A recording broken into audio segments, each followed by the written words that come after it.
Бүгүнкү күндө ошол биздин ишкерлерди колдоо максатында жаңы салык кодексинин редакциясы даярдалууда.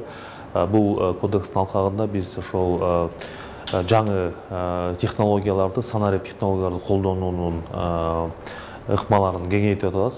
Ошол эле маалда биздин салык төлөөчүлөрдүн каттоо ыкмаларын же процедураларын ыңгайлаштырып, ошол эгерде контролдук кассалык машина болгон убакта бир кыйла жеңилдиктерди берип атабыз.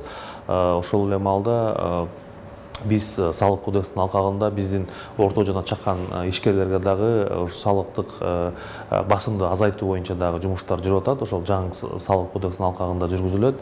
Мындан тышкары бүгүнкү күндө ошол жашыл экономика боюнча багыт бар. Ошол жашыл экономикага байланыштуу биздин ишкерлер эгерде жаңы технологияларды ошол биздин жаратылышка болгон таасирин, мындай терс таасирин кыскарткан технологиялар болсо, алар боюнча дагы ошол жашыл инструменттерге же жашыл механизмдерге байланышкан дагы өзүнчө бир багыт менен ошо салык кодексине дагы өзгөртүүлөр киргизилип атат да. Мындан тышкары биздин уруксат берүү жана лицензиялар тармагы боюнча да бүгүнкү күндө бирдиктүү реестр түзүлүүдө.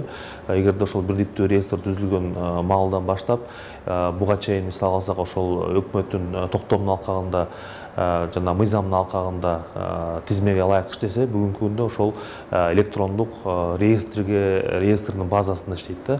Башка айтканда, ошол электрондук реестрге кирип жана ошол электрондук порталда бул министрликтер өзүлөрүнүн уруксат кагаздарын жана лицензияларын жайгаштырбаса, анда ал лицензиялар жараксыз деп ошол атайын жаңы норма киргизип атабыз. Бул эмнени алып келет? Бул ошол ар бир берилген лицензия тууралуу маалыматты электрондук түрдө ала алабыз жана лицензияларды дагы биз электрондук түрдө берип баштайбыз.